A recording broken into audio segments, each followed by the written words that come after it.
Today I want to talk to you about the Kobolds. Now, the Kobolds are a race that haven't had a huge amount of screen time. The only one of their member that has ever really actually had a large amount of influence on the campaign is Slavina of Dragonflayer, the woman that was originally intended to be a boss in the first adventure, but was very shortly thereafter turned into a strong ally, and is someone who, even as of the most recent session, which you guys haven't even seen yet, is still working with the party, and most notably Zerial, in order to accomplish, various ends. I don't want to give away too much, but let's just say that there's a lot of political machinations going on that are directly surrounding Slavina of Dragonflayer. Now, the kobolds, culturally speaking, have a strong belief in the pile of ants theory. To explain what I mean by this, the kobolds simultaneously absolutely adore and indeed revere their own individuality. In general, in kobold society, the self is more important than the whole. But there's also this conceit that the whole cannot exist, or excuse me, the self cannot exist without the whole. I call this the pile of ants theory because if you throw a giant pile of ants on something, it's going to cause quite a bit of an impact, even though it's just a bunch of little ants. Or you could just watch A Bug's Life if you don't understand my metaphor. The point here is that despite the fact that the kobolds work very well in a group, it is because of the fact that they acknowledge the value of the individual, that it is not a collectivist society, it's actually an individualist society. This also leads to a weird situation where they don't really have much in terms of internal organization usually. Now, granted, the kobolds aren't really like a unified race. Most of the stoneholders are not actually a unified race. However, most kobolds tend to adhere to something similar to what the gnolls do. They form tribes. Now, a tribe is not familial. A tribe is a group of people that have gotten together in order to band together and form one unit. Now, it will usually become familial afterwards as they intermarry and have children, and then those children are born into the tribe. But that's not how tribes are formed.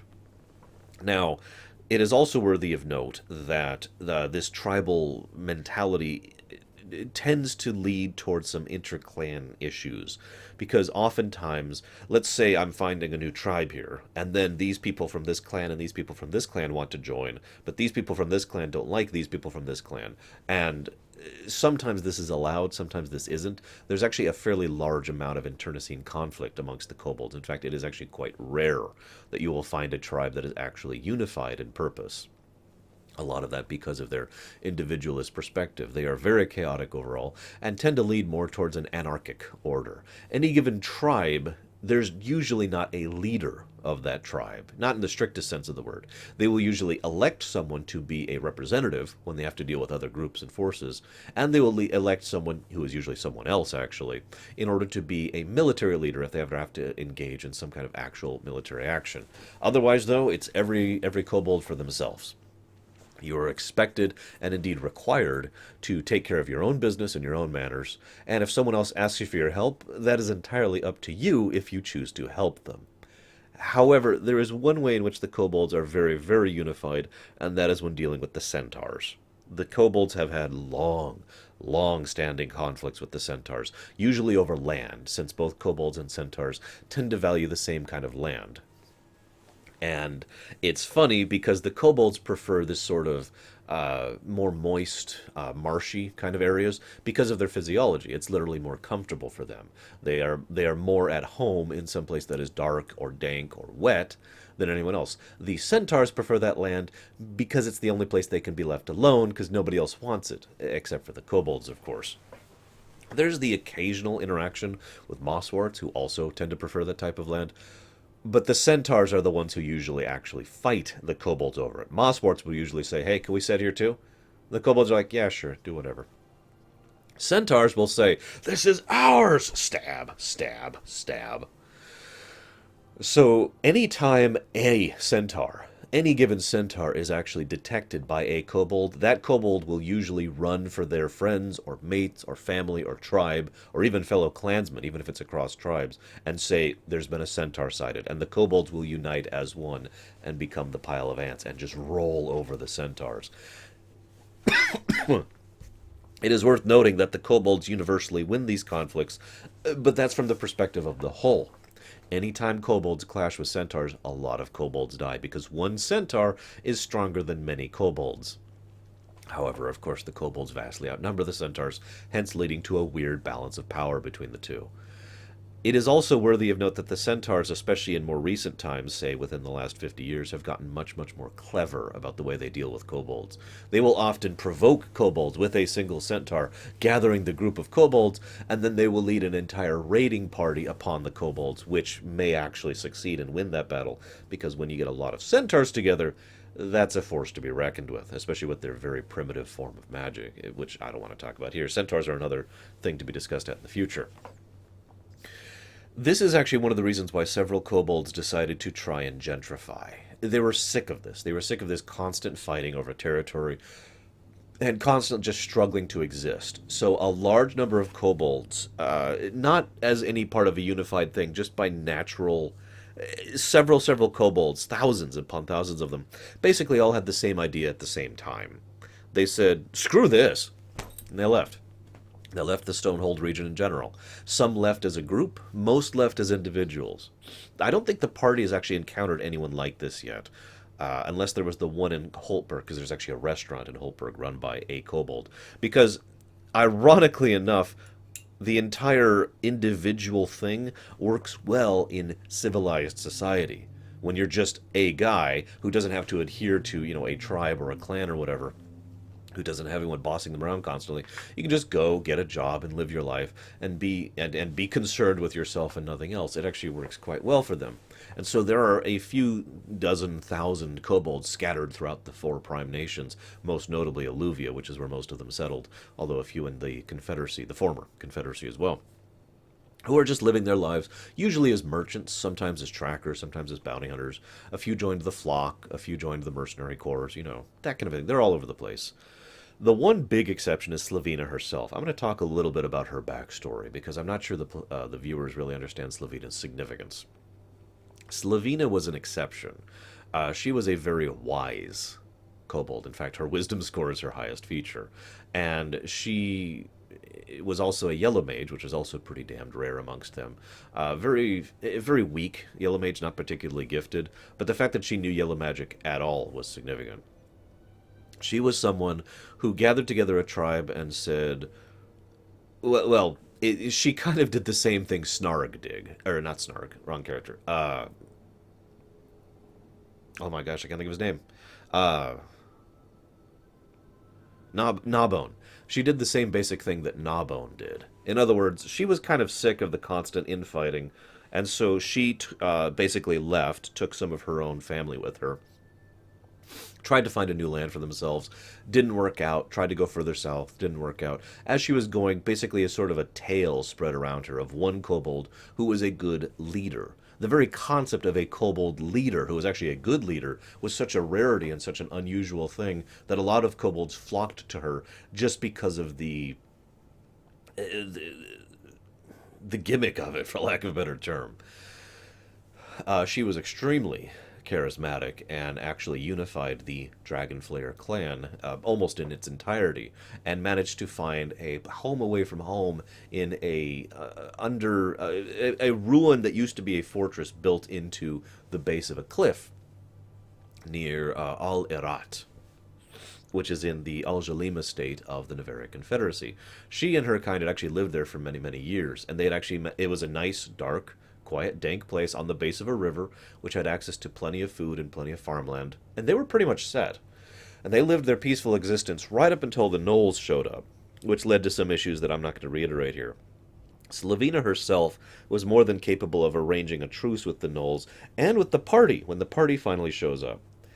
Now, Slavina had also encountered one character prior to the campaign beginning, Zerial. The two of them actually had some history and backstory with each other.